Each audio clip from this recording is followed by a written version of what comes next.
President, later today, the Senate will vote on whether or not to proceed to a bill that was reported out of the Senate Finance Committee on which I serve, the Trade Promotion Authority legislation.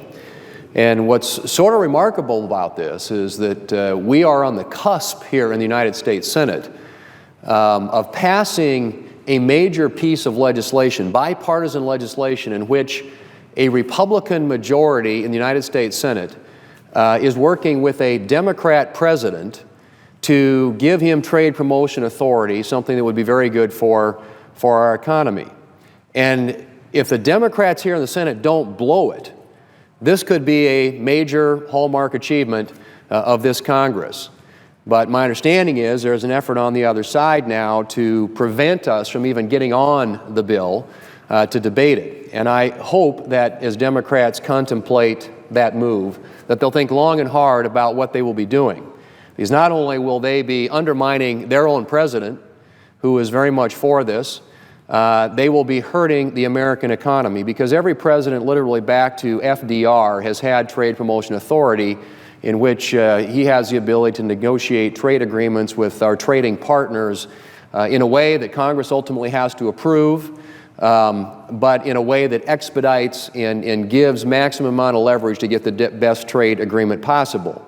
So we're taking up that legislation hopefully later today, but it's all going to depend on Senate Democrats and whether or not they want to proceed to this bill or not. And I certainly hope, as I said, that they will come to the conclusion that it's in the best interest of our country, of our economy, and certainly I think in the best interest of creating a bipartisan achievement here in which they're working with their own president and with Republicans here in the United States Senate. Mr. President, 96% of the world's consumers outside the borders of the United States, trade is essential to growing our economy and opening new markets for products marked Made in the USA. Over the past few years, exports have been a bright spot in our economy, supporting an increasing number of American jobs each and every year. In fact, in 2014, exports supported 11.7 million U.S. jobs and made up 13% of our nation's economy. In my home state of South Dakota alone, exports support more than 15,000 jobs in industries that range from farming and ranching to machinery and electronics. We need to continue to open markets around the globe to American goods and services. And the best way to do that, Mr. President, is through new trade agreements. Countries with which we have free and fair trade agreements purchase substantially more from us than other countries. In fact, in 2013, free trade agreement countries purchased 12 times more goods and services per capita from the United States than non-free trade agreement countries. Let me restate that, Mr. President. In 2013, those countries with whom we have a free trade agreement purchased 12 times more goods per capita from the United States than those countries with whom we do not have a free trade agreement. And it's not just American farmers and ranchers and manufacturers who benefit from trade agreements. American consumers benefit as well. Trade agreements give American families access to a greater variety of goods at lower prices. The U.S. Chamber of Commerce estimates that trade increases American families' purchasing power by $10,000 annually. For American workers, increased trade means more opportunity and increased access to high-paying jobs. Manufacturing jobs tied to exports pay on average 13 to 18% more than wages in other areas of our economy. Unfortunately, while trade agreements have proliferated around the globe over the past several years, the United States hasn't signed a new trade agreement in 5 years. Altogether, the United States has just 14 trade agreements currently in effect. Well, Mr. President, that's a lot of lost opportunity for American workers and businesses, since trade agreements have proved to be the best way to increase demand for American products and services. A big reason for the lack of trade agreements in recent years is the fact that Trade Promotion Authority expired in 2007. And as I said earlier, since 1934, you have to go back to the administration of FDR, almost all of the United States free trade agreements have been negotiated using Trade Promotion Authority or a similar streamlined process. Trade Promotion Authority is designed to put the United States in the strongest possible position when it comes to negotiating trade agreements. Under TPA, Congress sets guidelines for trade negotiations and outlines the priorities the administration has to follow. In return, Congress promises a simple up and down vote on the resulting trade agreement instead of a long amendment process that could leave the final deal looking nothing like what was originally negotiated. That simple up and down vote is the key. It lets our negotiating partners know that Congress and trade negotiators are on the same page, which gives other countries the confidence they need to put their best offers on the table. And that in turn allows for a successful and timely conclusion to negotiations. Currently, the administration is negotiating 2 major trade agreements that have the potential to vastly expand the market for American goods and services in the European Union and in the Pacific. The Trans-Pacific Partnership is being negotiated with a number of Asia-Pacific nations, including Australia, Japan, New Zealand, Singapore, and Vietnam. If this agreement's done right, it could have huge benefits for American agriculture, among other industries. Currently, American agricultural products face heavy tariffs in many Trans-Pacific Partnership countries. Poultry tariffs in TPP countries, for example, can reach a staggering 240%.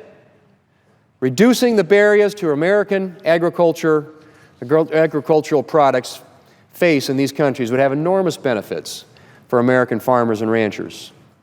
Agricultural producers in my state of South Dakota have contacted me to tell me how trade benefits their industries and to urge support for trade promotion authorities, the most effective way to secure trade agreements that will benefit South Dakota farmers and ranchers.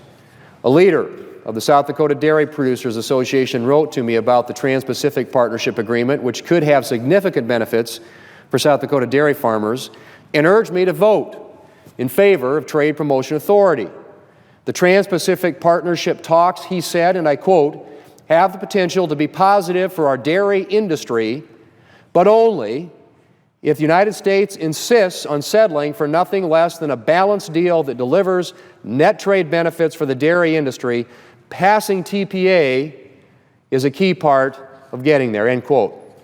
It's from a dairy producer in my state of South Dakota. Mr. President, passing TPA is a key part of getting there. Neither the Trans-Pacific Partnership nor the U.S.-EU trade agreement is likely to be completed in a timely fashion without Trade Promotion Authority. And if we want to make sure that trade negotiations achieve the goals of American farmers and manufacturers, Trade Promotion Authority is essential.